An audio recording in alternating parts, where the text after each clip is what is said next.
Hello everyone. मैं मिथुन सिंह स्वागत करता हूं आप सभी का। आशा करता हूं आप सभी बहुत अच्छे होंगे। झारखंड सहायक आचार्य एग्जामिनेशन की जो प्रोसेस चल रहा है आपको पता होगा। बहुत सारे पेपर जो है paper one, paper two, paper three complete हो चुका है। बहुत सारे बच्चे का जो है पेपर अभी चल ही रहा है, जिसमें कि देखो एक्चुअली हो क्या रहा है वो मैं आपको बता देता हूं। जो पेपर टू है, खास करके जो जिनका रीजनल लैंग्वेज है, याद रखिएगा, जिनका रीजनल लैंग्वेज है उनके साथ समस्या आ रही है। जिनका जो है पेपर टू में रीजनल लैंग्वेज है उनके साथ समस्या आ रही है। सबसे पहले मैं बात करूंगा पेपर वन की, जो कि 1 to 5 के बच्चों ने पेपर दिया है, जिनका रीजनल लैंग्वेज है अदर देन जो है हिंदी, जैसे कि बंगला, उड़िया। तो इन सभी बच्चों के मुझे मैसेज आए और कमेंट सेक्शन में बहुत सारे लोगों ने कमेंट करा है कि पेपर में जो है सिलेबस के अकॉर्डिंग इन्होंने पेपर ही सेट नहीं किया। खास करके उड़िया वाले का ये कहना था। इन लोगों ने मुझे ईमेल भी किया था, तो मुझे समझ में आ गया कि ये क्या कहना चाहते हैं। अब देखो, पहला पेपर तो क्वालिफाइंग नेचर का है। 30 नंबर लाना भी जो है, आप अगर 100 में 100 क्वेश्चन अटेम्प्ट कर लेते हो तो 100 नंबर में 30 नंबर लाना थोड़ा इजी होता है। लेकिन बात करेंगे पेपर टू की। अगर पेपर टू में ऐसा हो रहा है तो खोट्ठा वाला जो पेपर है, खास करके 6 to 8 वाले के लिए, उनके लिए इंपॉर्टेंट हो जाता है कि पेपर अगर डिफिकल्ट हो जाए, सिलेबस के अकॉर्डिंग ना आए, पैटर्न के अकॉर्डिंग, एग्जाम पैटर्न के अकॉर्डिंग अगर नहीं आए, तो फिर मेरिट में जो है दिक्कत आने की संभावना पूरी है। देखिए, जीएसएससी के साथ समस्या यही रही है, या फिर झारखंड के साथ। सबसे पहले तो देखो, इन्होंने इतना डिफिकल्ट जो है सिलेबस सेट कराया। आपको पता होना चाहिए कि पेपर 1, 2, 3 और 4 पेपर आपको देना होगा। ये बात आप सभी भली भांति जानते हैं। तो पेपर 1, 2, 3, 4 यहां से समझ रहे हो, 4 पेपर की तैयारी आपको करनी है। मैं अगर पेपर 1 को एलिमिनेट भी कर दूं कि आपका पेपर 1 जो है बहुत ही ईजी है, एनी हाउ आप जो है इसे जो है क्वालिफाई कर जाओगे, ठीक है। लेकिन व्हाट अबाउट पेपर 2? पेपर 2 अपने आप में ही बहुत बड़ा पेपर है। ऐसा मैं क्यों बता रहा हूं, अभी आपको स्ट्रेटेजी बताऊंगा तो आपको समझ में आएगा कि पेपर 2 कितना इंपॉर्टेंट और वाइटल रोल प्ले करेगा आपके सिलेक्शन में। पेपर 3 की बात करते हैं तो ये कॉमन पेपर है, यहाँ पे सभी का लगभग स्कोर समान ही रहने वाला है।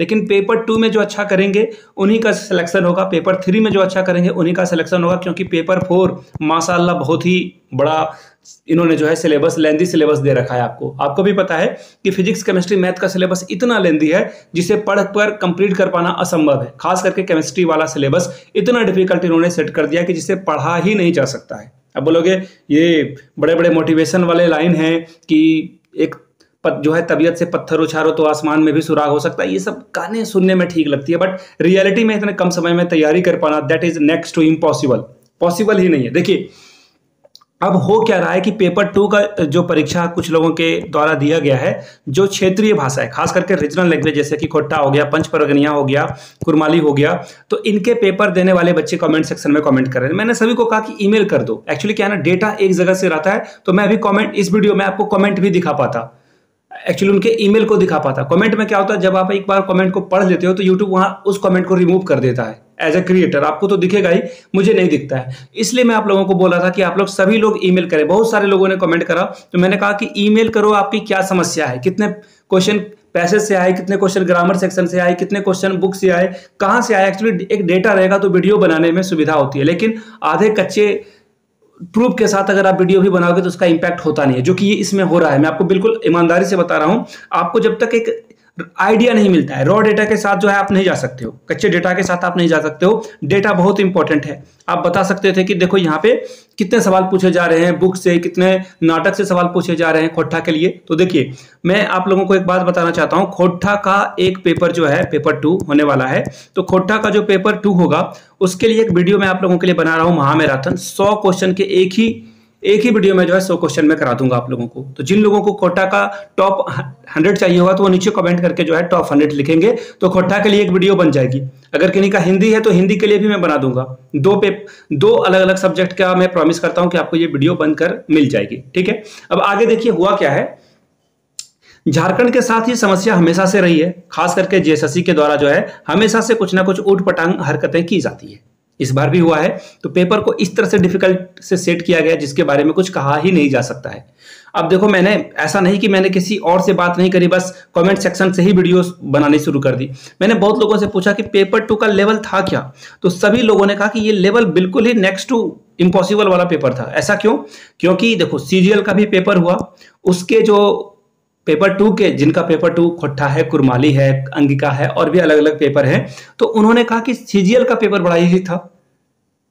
और भी जो एग्जामिनेशन यहाँ पे क्षेत्रीय भाषा होता है उनके पेपर को इजी रखा जाता है। लेकिन यहाँ पे एक सडनली जो है जंप देखने को मिला है झारखंड के सहायक आचार्य वाले एग्जामिनेशन में। इसके पेपर को के लेवल को जो है एकाएक हाई कर दिया गया है। अब आप बताओ, आपने सिलेबस जो रखा है, आप सिलेबस के अकॉर्डिंग चलो ना। आपने जो सिलेबस बना रखा है, सिलेबस के अकॉर्डिंग आप एग्जामिनेशन लो, किसी को कोई समस्या नहीं आएगी। हम लोगों ने झारखंड में पैदा होकर ही जो है बेवकूफ़ी करी है। हमेशा से हम लोग जो है डिफिकल्टी को फेस करते हुए आ रहे हैं, लेकिन समस्या यहीं पे खत्म नहीं हो जाती। सबसे पहले तो मैं आप लोगों को बता देता हूं, जिन बच्चों का सीटेट होगा उन्हें अच्छे से पता होगा कोर्ट में केस हुआ। सर एक्चुअली सबसे पहले हम लोग अलग अलग विधायक के पास गए, अपना ज्ञापन सौंपा, विधायकों के कान में जू नहीं रहेगी। उसके बाद उस समय के तत्कालिक जो शिक्षा मंत्री थे जगन्नाथ महतो, उन्होंने ऑन कैमरा आकर कितने जो जेटेट वाले विद्यार्थी थे उनका बहुत हौसला अफजाई की उन्होंने, लेकिन सीटेट वाले को जो है बिल्कुल अपने हाल पे छोड़ दिया उन्होंने। हम लोगों की सुध भी नहीं उन्होंने ली। उन्होंने कहा कि मेरे पास तो जेटेट कैंडिडेट बहुत है। हम लोग उस समय परेशान हुए, हम लोगों ने अपनी लड़ाई लड़ी। उसके बाद अब यहां आ रहे तो यहां पे समस्या आ रही है। खैर देखो, पेपर डिफिकल्ट होगा तो आप लोगों को, देखिए राहत वाली बात ये मैं बताता हूं, सिर्फ आपको भड़काना मेरा काम नहीं है। मैं भड़काने की कोई भी कोशिश नहीं कर रहा हूं, जो रियलिटी है एज इट इज मैं आपको दिखा रहा हूं। देखो डिफिकल्टी क्या आएगी आपको, लेवल जो है अप हो चुका है, ये बात तो आपको पता ही है, लेवल जो है अप हो चुका है। लेकिन एक अच्छी बात यह है कि ये सभी लोगों के लिए एप्लीकेबल है, सिर्फ आपके लिए जो है ये समस्या नहीं आई है। ये समस्या हर किसी के साथ है और हर किसी को इस समस्या से दो चार होना होगा, फेस टू फेस इसे करना ही होगा। तो परेशान होने वाली बात नहीं है, इससे लड़िए झूझिए, हारना नहीं है। इससे हार जाओगे तो फिर दिक्कत आ जाएगी, आपका सिलेक्शन नहीं हो पाएगा, दूसरे लोग आगे बढ़ जाएंगे। तैयारी में लगे रहना ही एकमात्र जो है इसकी सफलता का राज है। पेपर 2 को अच्छे से पढ़ें। पेपर 3 के लिए मैंने बार बार कहा है कि प्रीवियस क्वेश्चन पेपर आप लगाएं। जेएसएससी के द्वारा जो एग्जामिनेशन हुए हैं, चाहे वो सीजीएल का पेपर हो या फिर नगर पालिका का पेपर हो, और भी अलग अलग दसियों तरह के एग्जामिनेशन जेएसएससी ने कंडक्ट कराया है। यहाँ पे दरोगा का भी पेपर हुआ है, इसके अलावा यहाँ पे कक्षपाल का पेपर हुआ है, झारखंड पुलिस का पेपर हुआ है, उसके मैथ के, उसके पॉलिटी के क्वेश्चन पेपर को, उनके स्टैटिक्स जीके को, करंट अफेयर्स को देखो, क्वेश्चन पूछने का तरीका इनका क्या है, उससे आप एग्जाम में अच्छे से स्कोर कर पाओगे। तो पेपर 3 के लिए जो है जितने भी एग्जामिनेशन हुए हैं उनके पेपर आप जो है यहां से मेरी ईमेल आईडी देख लो, yourmithunsingh@gmail.com पे आप मुझे मेल कर सकते हो। इंस्टा पे हो then do follow me @imithunsingh। Paper मैं आपको प्रोवाइड कर दूंगा, जेएसएससी के जितने भी एग्जामिनेशन हुए हैं उसके पेपर आपको यहां से मिल जाएगा। अब देखिए एक और बात आखिरी में जाते जाते ये कहना चाहता हूं, जिन भी बच्चों ने पेपर दिया है और डिफिकल्ट आपने जो है लगा कि आपको ये पेपर का लेवल जो है बिल्कुल सिलेबस के अकॉर्डिंग नहीं था, आप लोग ईमेल करिए। ईमेल करके आप मुझे बताओ कि कितने क्वेश्चन कहां से पूछे गए थे। आपके पास एटलीस्ट आइडिया होगा कि कितने क्वेश्चन और क्या क्या पूछे जा रहे हैं। आप अपने एग्जामिनेशन के पैटर्न को डिकोड करोगे, लिखोगे मुझे, तभी मैं एक डेटा तैयार करूंगा एमएस एक्सेल शीट पे, एंड आफ्टर दैट मैं जो है आपके लिए वीडियो बना सकूंगा। तो प्लीज इस बात को ध्यान में रखेंगे, आप पैटर्न के अकॉर्डिंग जो है जैसा आपने देखा समझा एग्जामिनेशन में वो आप लिखोगे, then I will make a video को यहां तक देखने के लिए आप सभी का बहुत बहुत शुक्रिया। इस वीडियो को ज्यादा से ज्यादा लाइक करें, शेयर करें अपने दोस्तों के बीच, ताकि और लोग भी रियलिटी के बारे में जान सके। जो लोग भी पहली बार आए हैं चैनल को सब्सक्राइब कर लीजिए, और इस वीडियो को शेयर करना है आपको किसी एजुकेशनल ग्रुप में, व्हाट्सएप, टेलीग्राम या फिर जिस भी मीडियम से आप एक दूसरे के साथ कनेक्टेड हैं, वीडियो को शेयर जरूर करें, साझा जरूर करें।